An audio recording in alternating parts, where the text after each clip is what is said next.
दिल्लीत एकनाथ शिंदेंनी मोदींची भेट घेतली।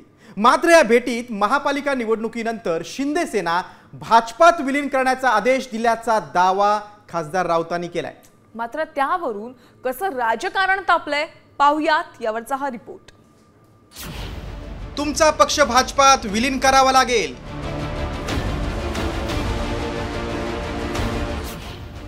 शिंदेंना मोदी शहांची तंबी, राऊतांचा दावा।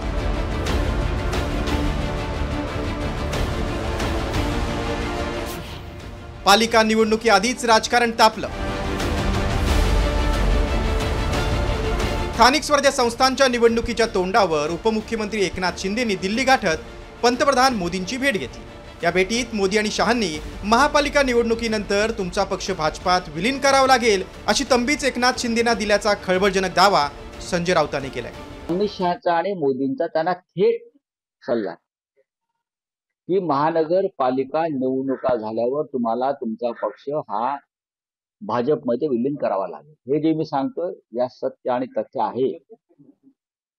कारण कोणत्याही परिस्थितीत कोणत्याही कायद्याच्या आधारे ते सुप्रीम कोर्टामध्ये आपला बचाव करू शकत नाही, हे आता सगळ्यांना माहिती आहे। संजय राऊत एवढ्यावरच थांबले नाही तर शिवसेनेच्या पक्ष आणि चिन्हाची सुनावणी जवळ आली की शिंदेंचे पाय लटपटायला लागतात असा टोलाही लगावलाय। मात्र राऊत संकुचित वृत्तीचे असल्याचा पलटवार शिंदे सेनेनं केलाय। जेव्हा जेव्हा सुप्रीम कोर्टामध्ये पक्ष आणि चिन्ह कोणाचा ह्यावर सुनावणीची तारीख जवळ येते तेव्हा ह्यांचे पाय लटपटतात आणि हे दिल्लीत जातात। कधी अमित शहाना भेटतात, कधी मोदींना भेटतात। प्रादेशिक पक्षाची मुख्य कार्यालय ही राज्यामध्ये असतात, दिल्लीत नसतात।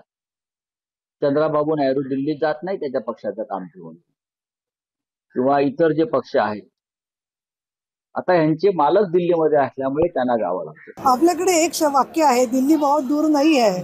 दिल्ली म्हणजे काय, महाराष्ट्र आणि दिल्ली यांचं चांगल्या प्रकारचं नातं आहे आणि त्याच्यामुळे बाजीराव पेशवे जर का पानिपतपासून दिल्लीमध्ये जाऊन त्यांनी कालकाजीला नमस्कार केला होता तर आमचे शिंदे साहेब किंवा फडणवीस दिल्लीला गेले तर त्याच्या चुकीचं काही नाही आहे। काही अत्यंत संकुचित बुद्धी असणारे काही जे करंटे आहेत त्या लोकांना फक्त त्याच्याबद्दलचं वाईट वाटतं, तिथे जाऊन ते कोणाचे नागदुऱ्या काढत असतात। परंतु शिंदे साहेब जर का गेले तर म्हणतात, जशी म्हण आहे मराठीमध्ये की स्वतःचं मुसळ दिसत नाही पण दुसऱ्याच्या डोळ्यातलं कुसळ दिसतं, अशा प्रकारचं सगळी शिंदे साहेबांवर टीका चाललेली आहे। खरं तर राऊतांनी शिंदेंची शिवसेना भाजपात विलीन करण्यासंदर्भात याआधीही वक्तव्य केलंय। त्याची नेमकी कारणं काय आहेत ते पाहूया। 12 नोव्हेंबरला शिवसेना पक्ष आणि चिन्हासंदर्भात सुप्रीम कोर्टात सुनावणी आहे। कोर्टाचा निकाल विरोधात गेल्यास नवा पर्याय शोधावा लागणार। सत्तेतील वाटा कायम ठेवण्यासाठी शिंदेंपुढे भाजपात विलीन होण्याचा पर्याय आहे। राज्यात एका बाजूला महायुतीत कुरघोडीचं राजकारण रंगलंय।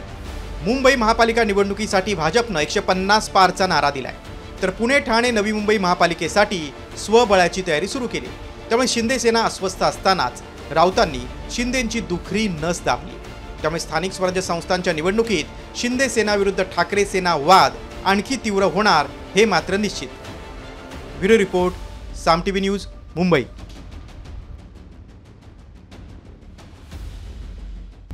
आता isakal.com आहे देशातील नंबर 1 ची मराठी न्यूज वेबसाईट। प्रत्येक अपडेटसाठी isakal.com ला नक्की भेट द्या।